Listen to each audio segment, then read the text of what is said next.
Estamos começando mais um Pode Fazer Empreender um Negócio. Paulinho, bem? Bora, Cauã. Dale! Dale. Cara, hoje a gente vai falar sobre educação, sobre gurizada. Gosta? Vamos. Gosto dessa área também. Bora. Então vamos convidar o nosso convidado de hoje, Diego Crivellaro, Colégio G10. Seja muito bem-vindo. Obrigado, guris. Beleza? É um prazer imenso estar aqui com vocês. Obrigado de coração por poder fazer parte desse projeto. Cara, primeiramente, obrigado, né? Época letiva, final de ano, início de prova, o cara conseguir vir aqui, então a gente agradece imensamente. Cara, pra gente começar a conversar com a gurizada que tá em casa, eu quero saber como é que era o Diego no colégio. O Diego no colégio era o cara que sentava atrás ou sentava no fundão? Uma cara de fundão. Vocês começaram me botando na parede, né? Exatamente. Essa é... Vamos lá, cara. Minha época de colégio, eu nunca fui o cara estudiosaço, assim. Eu sempre fui aquele cara mediano pra baixo, e não tenho vergonha nenhuma de falar isso. Comprometido, obviamente, até porque eu sou bisneto de professores, neto de professora e filho de professor. Não dá pra ratear. A polícia no pau pegava toda hora, né? E mais do que isso, eu ainda era aluno da minha mãe quando podia, né? Isso. Eu acho que tu também viveu isso Sim, um pouco, né? sim. Nessa turma, você tava na frente daí. Nessa turma você tava no meio. Não, beleza, não tinha acontecido na frente.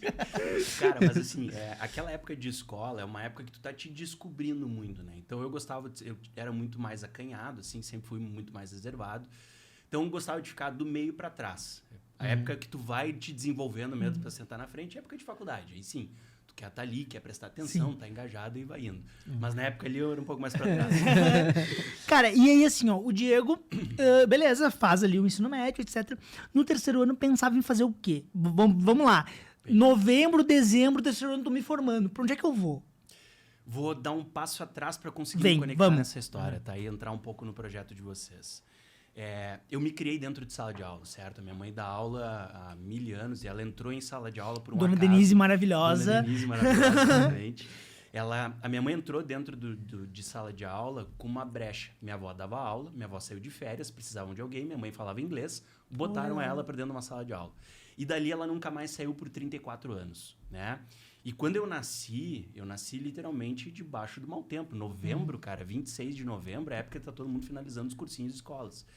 E a minha mãe, dando aula naquele momento, parou, teve o filho, quando voltou depois, já voltou debaixo do mau tempo também. Em cursinho pré-vestibular naquela época? Tudo. Ela deu aula em 2 cursinhos na cidade durante muito tempo, mais escolas. Então eu sempre fui criado nessa rotina de sala, né? Eu me lembro quando eu era pequeno, com 3, 4 anos de idade, eu ia para dentro de sala de aula com ela dando aula, separava um espaço do quadro, eu pegava um toco de giz, ficava lá desenhando, brincando, e ela metendo lenha ali no lado, né? E sempre foi criada essa mentalidade, né? Mas eu sempre tive na cabeça, cara, isso daqui não é para mim. Sala de aula não é um ambiente que eu queria naquele momento e fui me desenvolvendo ao longo do caminho. Pouca gente sabe, mas o meu vestibular, o primeiro que eu passei, foi biomedicina. Biomedicina? Tudo bem diferente. Cara, eu pensei em fazer também, sabia? Na primeira turma de biomedicina, eu pensei em fazer. Pois é. Porque eu achava que eu podia ser médico. Eu ainda na época passei na UBA aqui do lado, que não existia em Santa Maria aquele curso, né?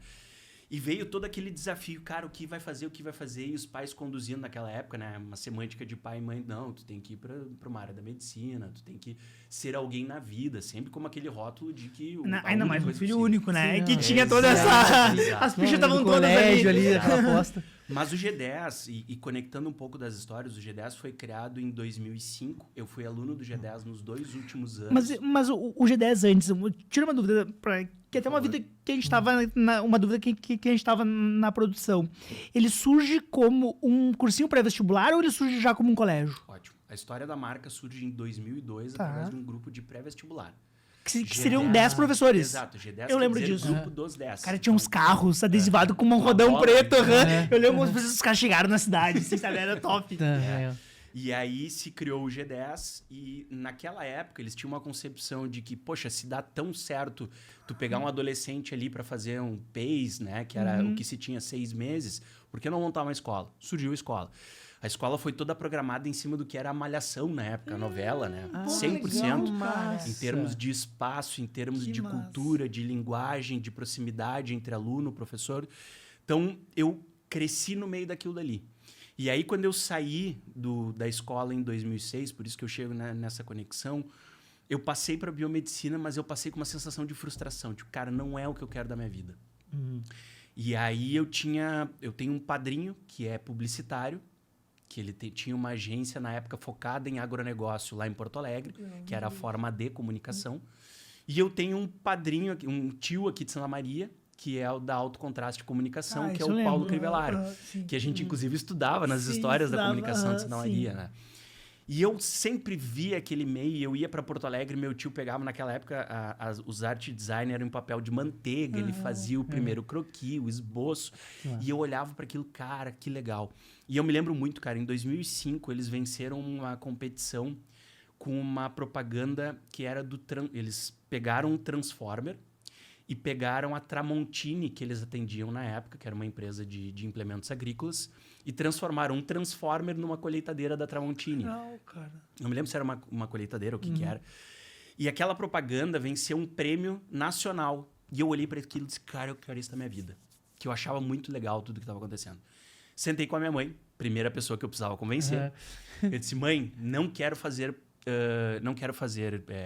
biomedicina, quero fazer publicidade e propaganda. Tu é louco. Te vira com o teu pai, dizia ela. Né? Isso que a dona isso Denise é uma pessoa de fica cabeça aí, aberta, é muito, uma muito. pessoa compreensiva. Mas, no final da história, ela disse, não, eu te apoio. Eu disse, beleza. Fui atrás do meu pai, nas férias, né? Aproveitei que ele tava na praia lá, chinelinho de dedo. Arroio Teixeira. Arroio Teixeira. Cara, não foi nada legal. Porque aí veio ele disse, cara, não vou te ajudar. Tu quer seguir, tu vai fazer. Mas se tinha muito aquela concepção na época que tu não vai ser ninguém na tua vida. E eu disse, poxa, eu preciso enfrentar isso, né? Voltamos para Santa Maria. Ele já tinha... Na época ele já tinha... como a Ubra era paga, né? Ele já tinha garantido a minha matrícula lá. Não devolveram tanto dinheiro. Criou uma confusão ali no meio. Eu sei que eu contei a história para minha avó materna. E ela disse, olha, eu te dou uma mão durante o teu primeiro semestre. Pô, né? Depois vai Dali te virar. pra frente é contigo. Eu disse, tá, eu tenho 6 meses então para equilibrar minha vida. Fiz o mínimo de cadeira que eu podia possível, mas entrei com a convicção de que eu estava entrando numa área legal da minha vida, que era o que eu queria realmente, né? E dali pra frente, fiz o primeiro semestre. No meio do primeiro semestre, um dia eu estava cadastrado no CIE, surge uma mensagem de texto no meu telefone, vou até o CIE e descubro que a vaga era onde? No G10. Ah, mentira. E foi assim que eu caí dentro do G10. Tá, e não tinham falado pra ti que tinha Não uma tinha vaga lá. falado. A empresa, na realidade, era contra filhos de donos dentro, né? E aí eu passei por um processo de seleção com outras pessoas Na área de publicidade de propaganda. na área de comunicação. Comunicação, Naquela época, a pessoa que estava lá dentro trabalhando com RP, entre aspas, da marca, estava saindo, assumindo o próprio negócio e ia abrir uma brecha de comunicação ali dentro. E eu disse, tá, dá que é minha, vou pra cima. O mundo dá volta, né? cara. tipo, Eu não sabia disso. vai. É, exatamente. E Legal. assim eu entrei dentro do G10 em abril, maio de 2007. Praticamente meio ano depois de eu ter saído de lá como aluno da escola. Tá. E aí entrei lá para dentro da área de comunicação, fiquei final de 2007 lá. 2007 a empresa atingiu o ápice dela, né? Porque a história do G10 sempre foi uma história de proximidade. E naquele tempo ninguém falava sobre acolhimento, se falava só sobre ser próximo. Tu que é da área de comunicação, não sei se tu lembra, mas a primeira propaganda que se teve do cursinho era uma propaganda em que a metade do rosto era um professor e a outra metade era um aluno encaixado. Porque dizia que aquilo dali era que os dois eram um só. E era esse sentimento que os legal. professores tinham, né? E aquilo veio, criou um ápice em 2008, a empresa entrou em colapso e final de 2008 nós, obviamente, compramos ela. Aí sim se tornou uma empresa familiar. E aí vira dali pra frente. de um único dono, teoricamente. Vira de 2 donos, na realidade, né? Que era o meu pai, o Renato, e a minha mãe, a Denise. entendi. Sim. Né? Minha mãe foi uma das fundadoras, inclusive, e que depois veio assumir o negócio junto com meu pai em sociedade. E aí sim, nós começamos todo um processo dali pra frente familiar. Então, na verdade, quando a gente fala do G10 hoje, o G10 está na 3ª geração, digamos assim. Sim. Primeira geração de um grupo de sócios, 2ª geração familiar e 3ª agora por uma operação com uma única gestão, digamos assim, né? Que hoje a Denise não faz mais parte do negócio. Que legal. E como é que foi, assim, entrar depois dentro do negócio? Porque, tá, beleza, tu entrou no negócio que era gerido por outro sócio também, como é que foi pra se destacar dentro do negócio também, né? Porque aí tem aquela barreira, tá, mas é filho de um Tem dono quase um igual e preconceito tal, aí, né? Tem Como é que diversos, foi cara. isso? Eu acho que todo filho de empresário sofre um pouco disso, né? Em primeiro lugar, que as pessoas acham que tu nunca vai ter capacidade suficiente, como era a questão do antigo sócio que estava ali. Tem no a meio. comparação, né? Tem uma Sim. comparação muito forte. Sim. E no meio do caminho, eu acho que o principal ponto que a gente tanto trabalha aqui dentro da Anf é tu começar a descobrir a tua identidade, certo? Por exemplo, eu entendi que durante muito tempo dentro do G10 eu precisava seguir aquela identidade que era própria da Denise. Ah. Porque aquilo, entre aspas, sustentava, deu alicerce pro negócio. Era quase um seguir posicionamento aquele- de marca, quase, assim, né? Literalmente. E quem é empresário, tu sabe, diversas vezes tu não é o Paulo Emílio, tu é o Paulo da churrascaria. Sim, Tu é o sim, Paulo sim. da Eu Paradiso. Sim. Sim. E isso acontece muito. Só que durante muito tempo eu sempre fui o Diego, filho da Denise. E nunca o Diego do G10. Eu consegui resgatar esse processo e colocar a minha identidade a partir do momento que nós sim ganhamos corpo, sim entendemos o mercado, mas eu infelizmente tive um processo de doença dentro da família, onde o meu pai, que era a cabeça da operação, precisou sair. E naquele momento, por eu ter participado de toda a construção de setores ali dentro, eu naturalmente chegou num ponto que ele me disse, cara, ó, a abraçadeira tá contigo, daqui para frente eu preciso entender o tempo que eu tenho e quem segue o jogo agora é tu. Num primeiro momento, a gente seguiu um jogo compartilhado, onde todo final de mês nós fazíamos um fechamento. Eu tocava o mês a mês ali. Ele ia até o G10 pra fazer os fechamentos? Não, eu nessa época já eu era, fazia já em era. casa. Já fazia Ah, tá, em casa. entendi. É. Porque eu lembro de uma época que, não sei se era final de semana, tal, que ele ia ao teu G10 e meio que tinha essas reuniões, sim, assim. sim, também. Ele ia lá porque ele gostava muito do detalhe, assim, a Aham. pintura, a pedrinha no pátio, a sala de aula, um quadro. Ele era muito atento a isso, né? E todo o meu modo de operação foi muito construído em cima disso. E aí chegou num ponto que ele não conseguia, ele não tinha mais força para isso acontecer, e aí sim as reuniões começavam a ser mais em casa, né? E ali para frente foi onde eu entendi que a coisa ali estava acabando e eu precisava tomar. Bom, ele veio a falecer, infelizmente, em março de 2021, e dali para frente, sim, a gente começa uma virada de chave muito agressiva. Por quê? Porque como eu fui construído dentro do negócio, eu sempre tive o espírito também dos 10 sócios lá de trás, de entender muito o que eles faziam em termos de proximidade, pegar aquilo dentro do mercado. Tu vem com a pegada da publicidade, que querendo ou não, tu desconstrói o que está na imagem, entendendo o processo por trás daquilo dali e o efeito que ele causa. E, obviamente, tu vai querer, ao longo de tudo isso, tu vai querendo, cara, mas eu tenho vontade de fazer isso, mas eu tenho vontade de fazer aquilo, mas eu tenho vontade de fazer aquele outro. E quem vem de processo educacional sempre teve aquela sensação de tu chegar um dia e dizer, olha, daria para fazer isso. Cara, não é o momento. Calma, segura, não é agora. Quando for a tua vez, tu faz. Todo mundo já passou por isso. É normal dentro de uma empresa familiar. E quando chegou dia 15 de março, eu não tive essa transição. Ou eu arriscava, ou dali para frente eu não sabia o que eu ia fazer. E ali foi que eu comecei, obviamente, junto já num processo de começar a estar aqui dentro, eu já tive um outro negócio em paralelo que eu via onde foram os meus erros, mas ali o jogo começou e já começou diferente. Ele já começou num estágio onde eu tinha a percepção do que fazer, a hora que fazer, o timing para fazer, e foi onde a gente começou a engrenar a empresa. Mas trazendo, sim, preservando um ponto de identidade que vem do G10 desde 2002, que é o processo de acolhimento, mas colocando uma identidade própria dentro do negócio a partir daquele momento. Eu sempre tive uma pegada de resultado e de empreendedorismo. Sempre foram os meus fortes. Então, eu conectei esses dois para transformar num pilar único, que hoje ele é maior do que o pilar que fundamentou o negócio lá atrás. Mas nunca se esqueceu que aquilo dali existe. Que tem E, cara, porque falando de acolhimento, né, e de ter o jovem perto, tu pegou uma geração lá atrás, de 2007, isso? 2007, 2010, 2015, 2020, 2025. Como que faz pra lidar com o acolhimento de cada uma das gerações? Porque é totalmente muda, né? diferente, né, Muda. cara? E O tem modo mudado como muito era- rápido, né? Exato, como era com, sei lá, com a gente lá atrás. Contigo. E agora, sabe? Como é que faz pra ter atualização disso também, né? E mais que isso, o que tu acha que mais mudou nessa gurizada hoje? Vou chegar nas duas respostas, Vamos lá. então. Tá? Primeiro lugar, na pergunta do Paulo, tá? A maior parte das escolas hoje erra por ter um processo de entendimento de dentro para fora. Ou seja, se tu entrar numa feira de educação hoje, tu vai ver diversas empresas de ramos diferentes tentando encher a tua cabeça para que tu construa uma metodologia que é criada por eles, que estão com os pezinhos no carpete lá em São Paulo, não entendendo como funciona. Agora, quando tu tem um processo que ele é de fora para dentro, do cara que deixa... Eu falo para todos os meus funcionários hoje que o G10 tem que ser um laboratório. Por quê? Porque quem dita o jogo não sou eu com 36 anos de idade que estou na ponta da operação. É o adolescente com 15, 16 que tem que ter a vontade de estudar comigo. Esse é o ponto. Quando a gente começou a abrir a cabeça da empresa para esse tipo de coisa, eu comecei a conquistar, em primeiro lugar, o professor. Por quê? Porque antes ele tinha uma regra de que ele tinha que seguir escopo de conteúdo, tipo de livro, estilo de sala de aula, ou seja, linguagem engessada, modo engessado. Não, cara, se tu tá afim de dar pirueta aqui dentro para chegar no conteúdo final da mesma forma, a sala é teu palco, meu velho. Faz o que tu quer daqui para conquistar o teu aluno. E isso foi trazendo engajamento para dentro do G10. Graças a Deus, a gente conseguiu abrir muito mercado em função disso. De ser conhecido naquele momento como uma escola mais irreverente, uma das escolas não confessionais de Santa Maria que dá essa liberdade de trabalho, uma das escolas que tem esse processo de dar autonomia para o professor, não só no dizer, mas de realmente ele conseguir seguir o estilo dele de ser, com uma identidade própria também. E essas identidades próprias vão criando a identidade do G10, que vai dando essa visão que as pessoas têm hoje sobre a empresa.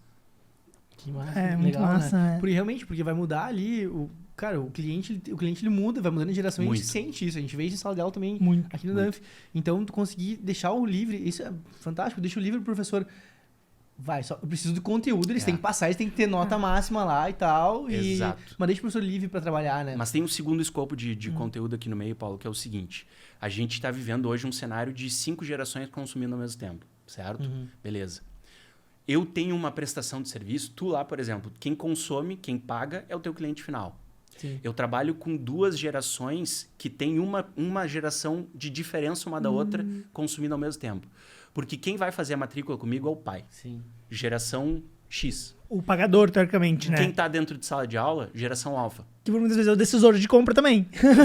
Hoje não tanto, tá? Por uma série de variações de mercado, a gente vive um processo de crise e tudo mais, mas já foi muito mais. Muito mais. Tu entendeu? Até a pandemia, a gente dizia que quem consumia e quem decidia, primeiro ano era o pai, segundo e terceiro era o filho. Hoje não mais. Hoje a gente, seguidamente, quem vem primeiro momento na escola é o pai. Ele te faz um processo de entrevista para entender se aquilo que tu oferta diz respeito ao que ele quer para a família dele. Com valores, Com etc. valores, com crenças, com visão de mundo, com possibilidades. Ele validando aquilo dali, beleza, eu marco um segundo encontro que vem o decisor final, que é o filho.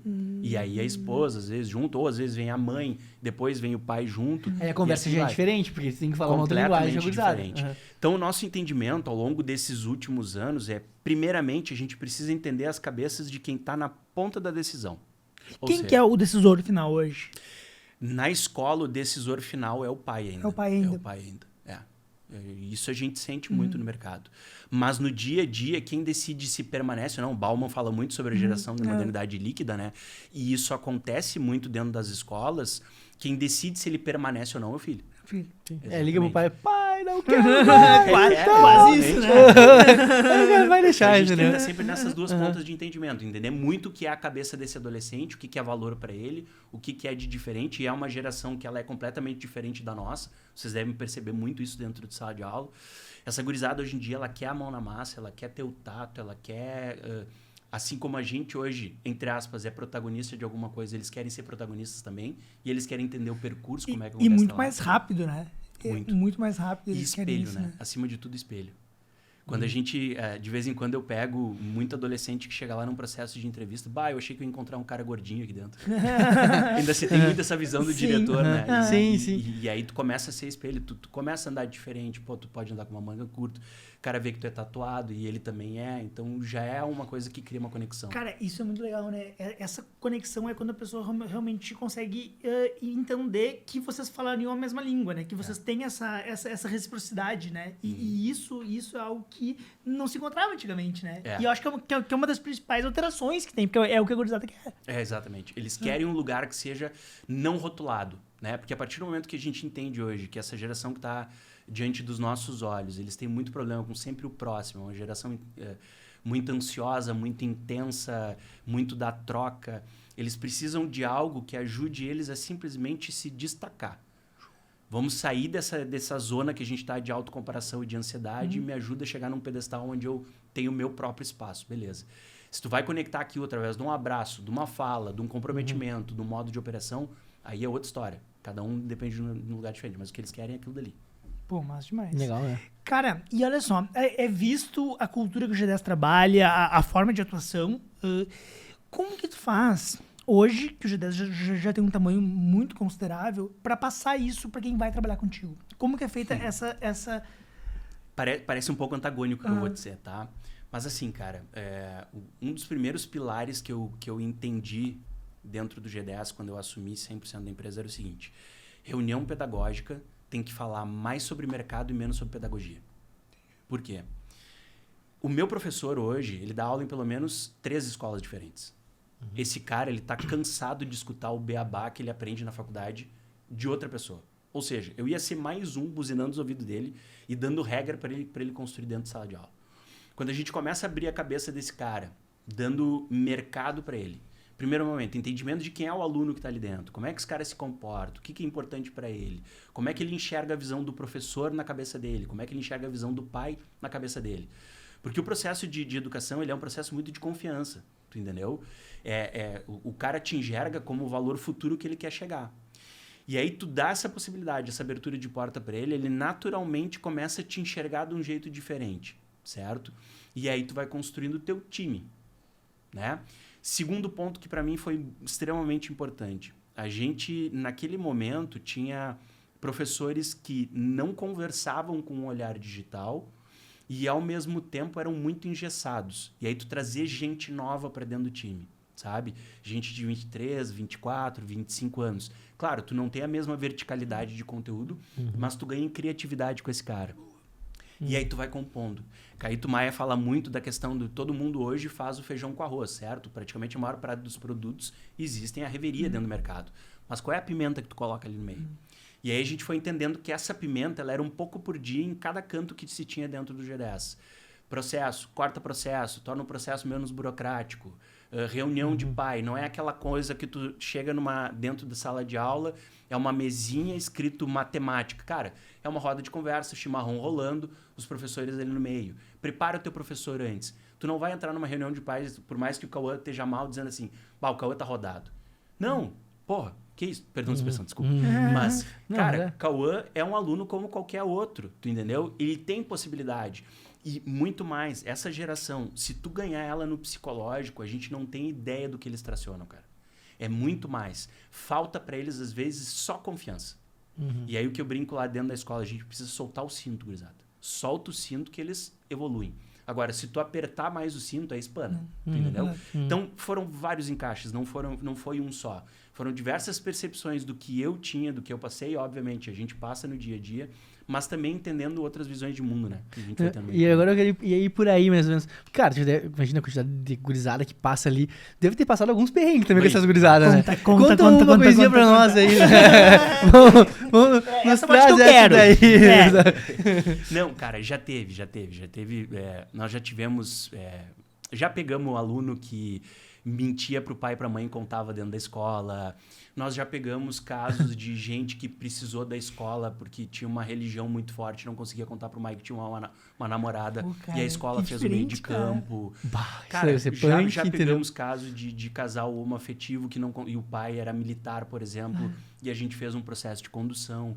Cara, a partir do momento que tu abre o coração pro adolescente, ele te entende como uma psicóloga. E aquilo dali é uma caixinha de surpresas. A gente, na idade que a gente tá, tem um pouco de filtro de chegar num ambiente como esse e dizer, eu posso falar isso aqui, não posso falar aquilo lá. Mas o adolescente não, o coração dele é um coração aberto. E aí a dor que ele sofre, ele pega e diz, me ajuda. E aí tu te vira, tu entendeu?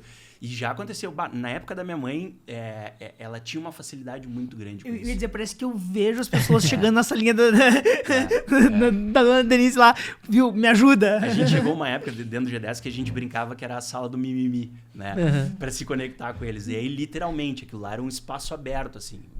E a gente tem hoje, claro, não no mesmo nível que se tinha. Tá? A escola não é que ela tenha perdido esse pilar, mas ela continua muito próxima, certo? E a geração também não contribui assim como se contribuiu naquele momento. Sim. Mas a gente hoje ainda faz muito meio de campo de situações que às vezes são extremamente delicadas.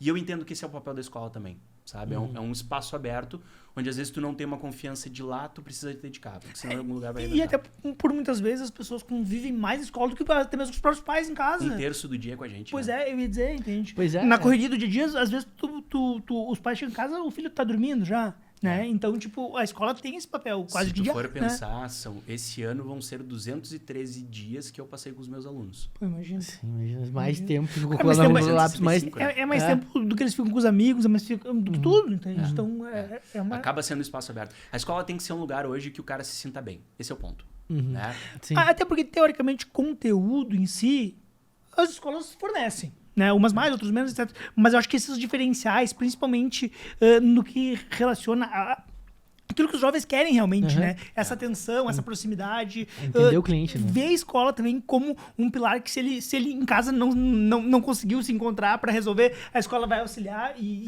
é o diferencial, né? Exato, exato. E aí, obviamente, tem essa questão do conteúdo, óbvio, né?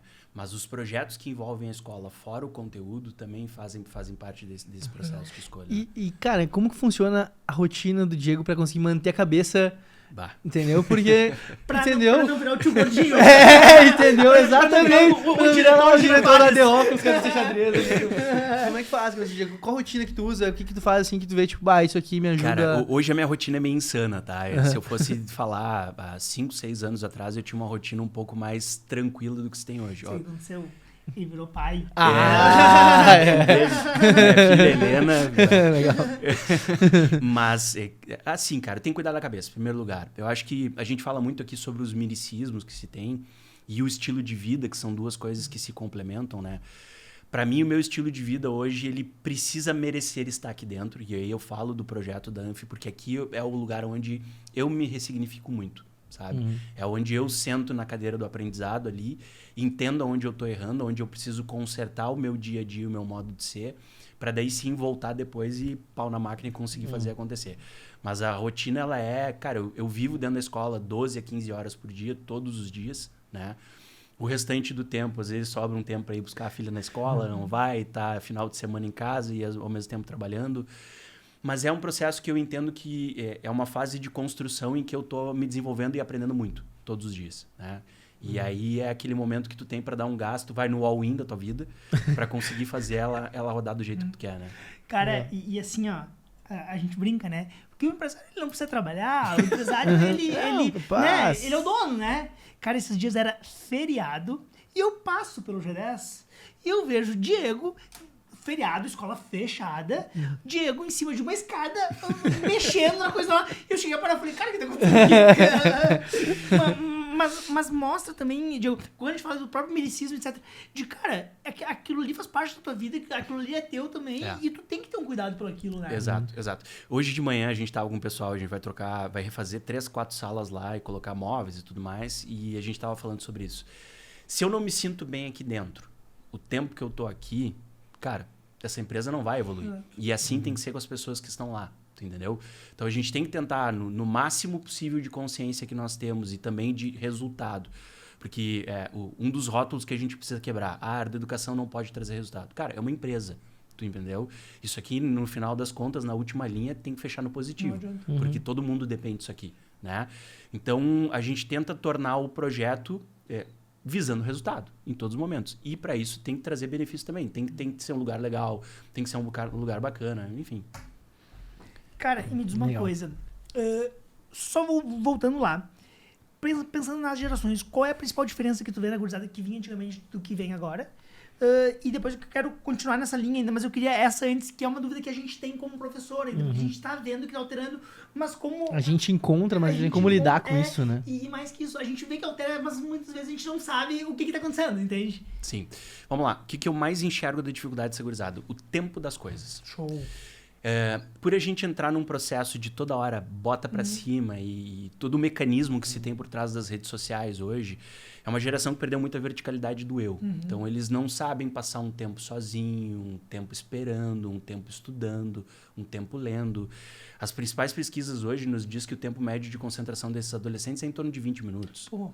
Na época de colégio se falava em 1 hora, depois se falava em 40 minutos pra ter os intervalos, É, né? de 45 Exato. minutos. 50 que era... minutos. Agora tu pega 20 minutos, cara, o que tu absorve de conteúdo com 20 minutos? Nada. E- Tu não consegue ver um E filme. em como 20 que a minutos. escola na parte Se prepara, pedagógica na mesmo, real. cara, de método, né?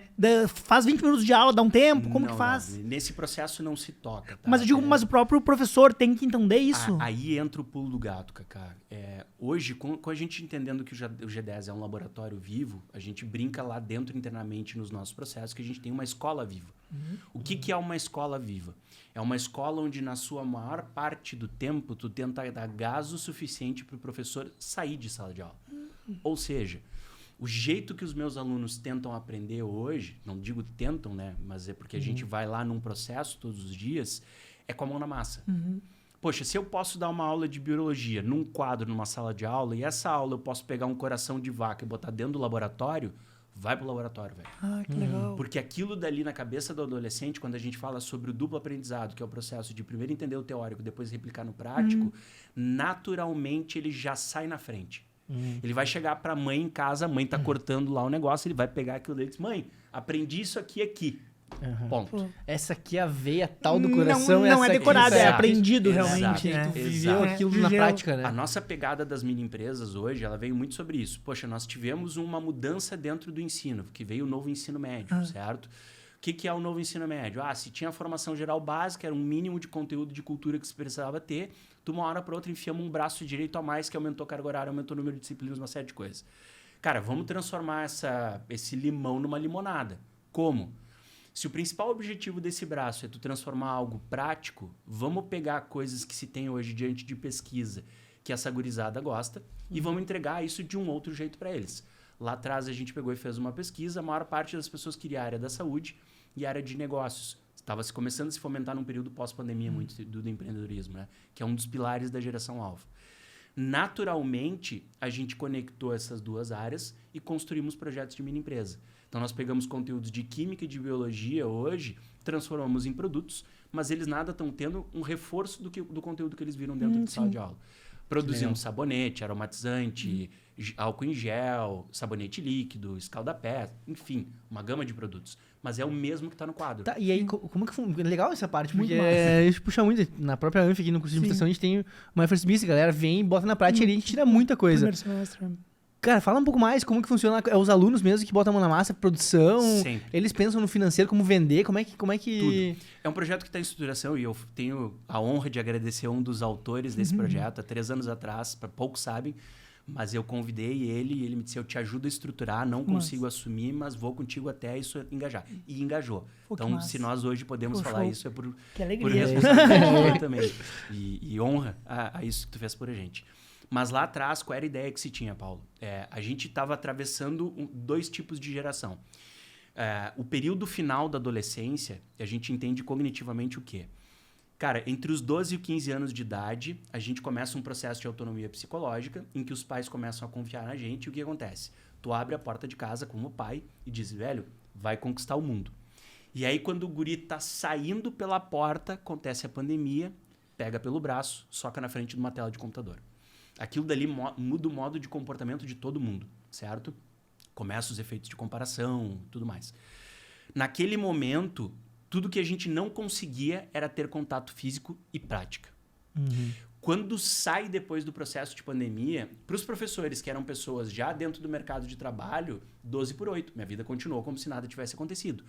No adolescente, foi um baque muito grande, porque a gente precisava, primeiramente, tirar eles de um processo de procrastinação. Eles estavam acostumados a não fazer nada, era só ligar e desligar a tela do computador.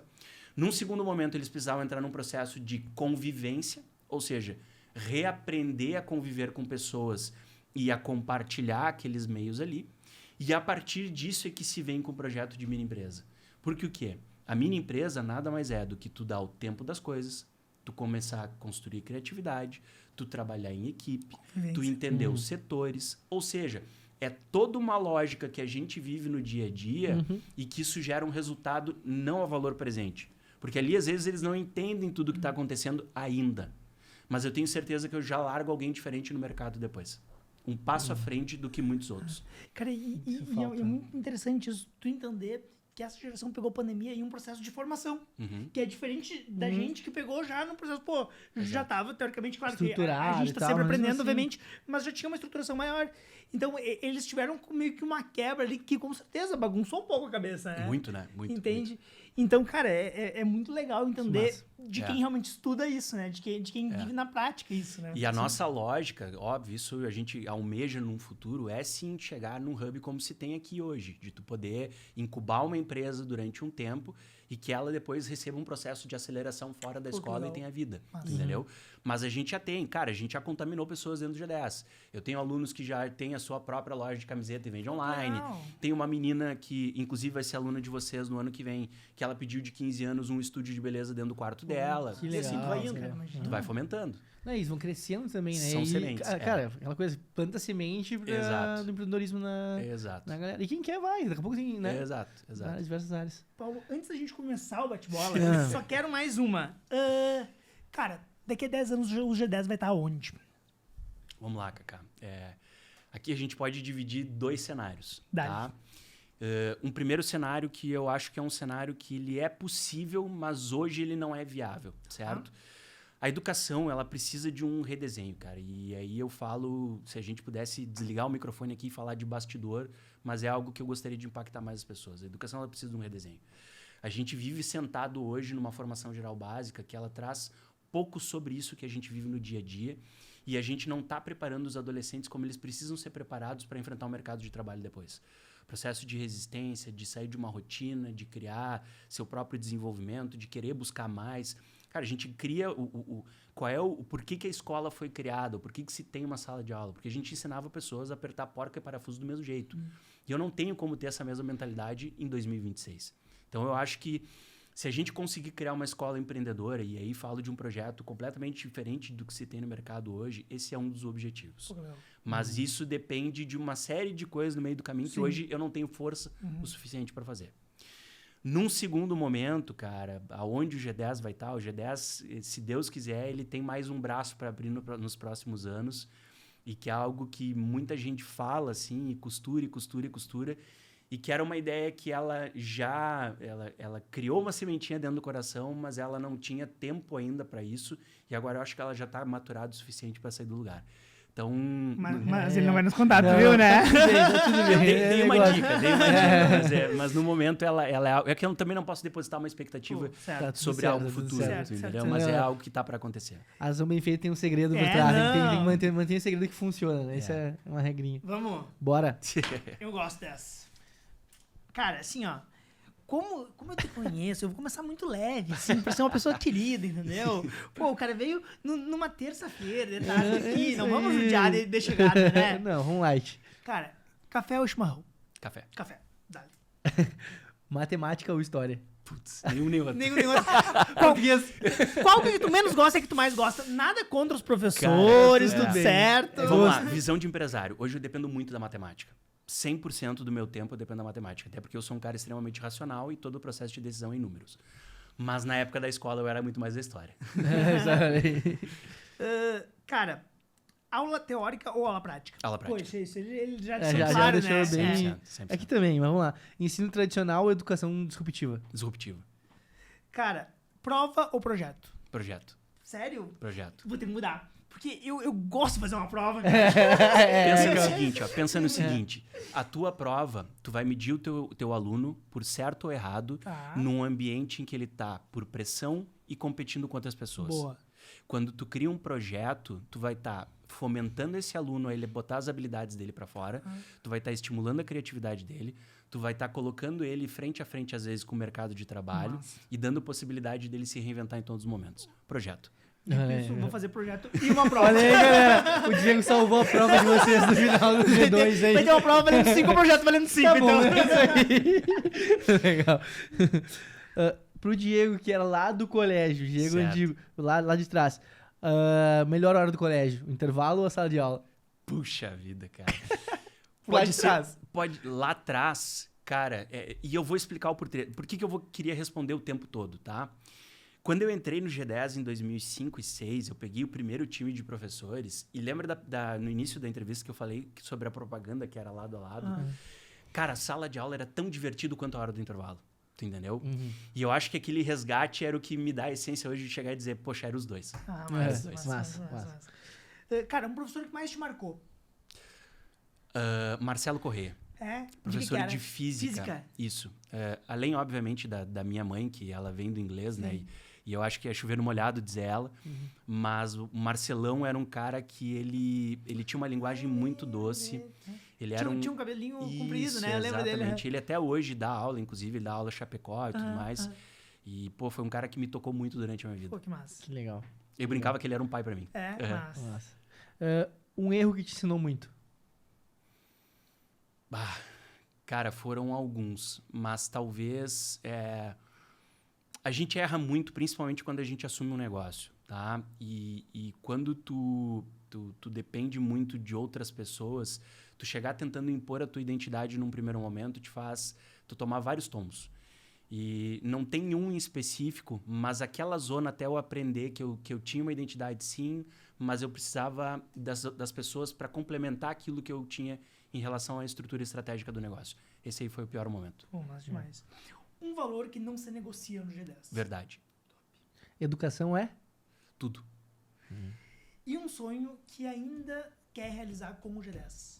Formação empreendedora. Formação empreendedora. Massa. Cara, eu acho que a gente tem uma geração de adolescentes, e eu brinco muito nas nossas reuniões, que a gente, se for pegar e traduzir isso em um objeto, é um bodoque.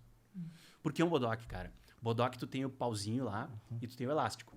Cara, se tu botar uma pedra naquilo dali, tu projeta futuro, que é a tecnologia. Então, para mim, o elástico é tecnologia.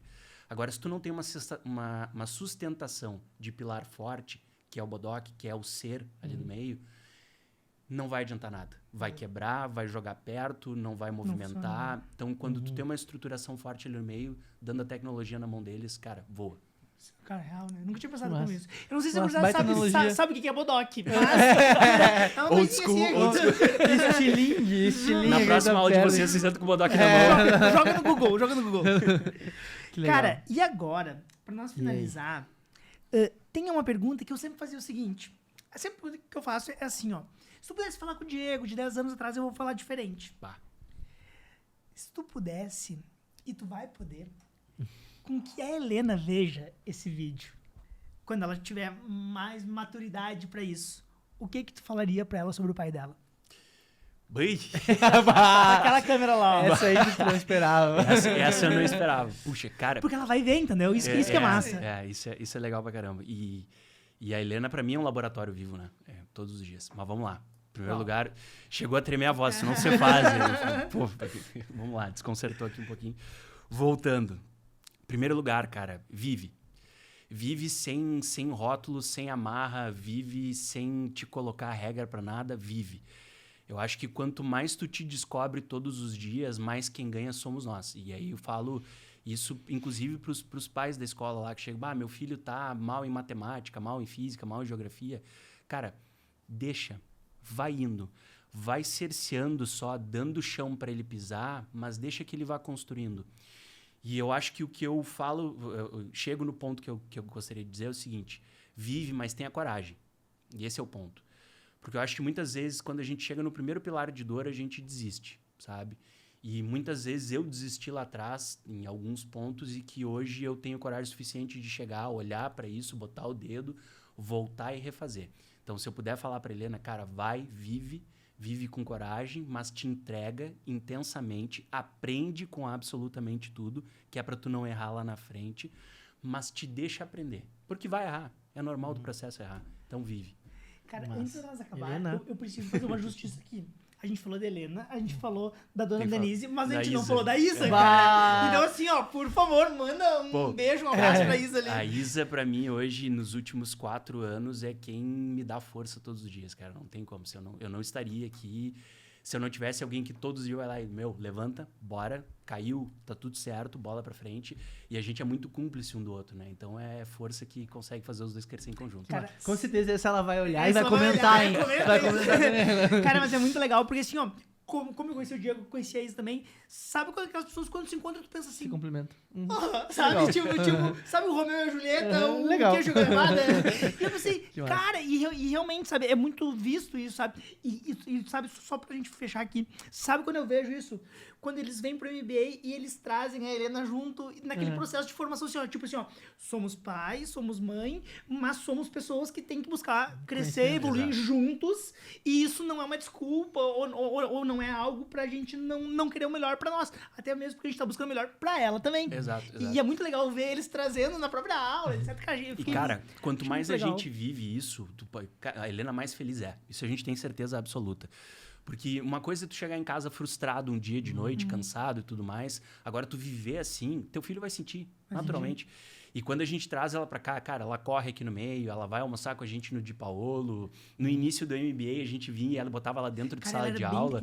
Cara, eu lembro disso, Esses tempos, na finalização da aula da Ana Lídia, ela veio e ficou desenhando dentro de sala de aula quietinha, cara. Então ela respira isso junto com a gente. E é muito legal que tu insere a criança já num meio que é o meio que ela vai conviver, que ela vai fazer um colégio, ela vai fazer uma faculdade. Então é legal tu já Meio ter esse acadêmico. processo de meio acadêmico, né? É, bacana pra caramba. É muito legal. Muito bom, Cara, voou, né? Voou porque foi, o Diego, assim, ó, sem palavras, cara, uma conversa muito boa, muito formal. E mais que isso, sabe? É muito legal ver a parte técnica de quem realmente entende e estuda as gerações e que basicamente é a galera que vai chegar pra nós, entendeu? Sabe? É. E a gente entender, porque por muitas vezes a gente recebe o aluno, a gente entende algumas coisas, mas quando o Diego tá num processo formativo ali de 3 anos antes, a gente consegue entender todo o ensino médio, basicamente, né? São 3 anos, né? São 3 anos. A gente entende muita coisa que ele percebe que a gente consegue aprender também, né? Lá no início do ano, a gente teve um dos encontros do MBA lá no Calypso e eu confesso que estava assustado naquele momento e tive uma conversa com o Ricardo em separado. E ele disse, cara, é uma geração que vai, leve vai, estimula e vai. E realmente, durante o ano, a gente foi vendo isso. Quanto mais tu dava cancha pro professor, ele, por exemplo, não sei se eu faço, faz. Chegava dentro de sala de aula, explodia. E aí tu começa a ver, eu gosto de revisitar todo início de mês, eu pego e faço um quadro das principais informações que aconteceram dentro da escola. E agora, segunda-feira, a gente fez uma revisitação do mês de outubro.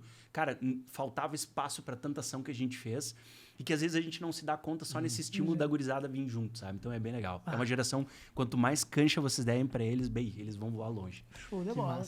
Que massa.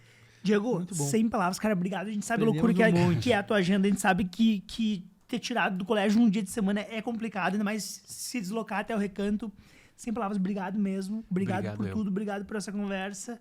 E dizer que precisar da gente tá aqui e vamos marcar mais vezes. Risada de coração. Pra mim é uma aula aberta isso aqui. Conviver com vocês é sempre um momento de muito valor na minha vida. Estar aqui no meio sempre é um momento de muito valor. Eu gosto de falar sempre que a gente tem que ser um eterno estagiário de tudo aquilo que a gente faz. Tá ali no meio, nem que seja servindo um cafezinho para aprender um pouquinho. E hoje poder contribuir com vocês, para mim, foi um momento muito marcante. Então, obrigado de coração. Poxa, de A bola, gente agradece, porque é fantástico. Pra galera que tá escutando, galera que vai escutar também, que depois procura algo também. Então, cara, muito obrigado, porque vai ajudar a gente a ter algo assim pra gente, né, Cauã? Sim, porque eu digo, acho que quem mais aproveita falando real é a gente que tá aqui, porque consegue trocar ideia e às vezes perguntar dúvidas que são da gente, que ajuda a galera. E que, cara, a gente aprende muito. Então, aprendemos muito hoje também. Muito obrigado mesmo. Show. Obrigado, gente. Olinho, fechou? Dali. Depois dessa conversa, você acha que pode fazer? A gente tem certeza que sim. Até a próxima. Valeu!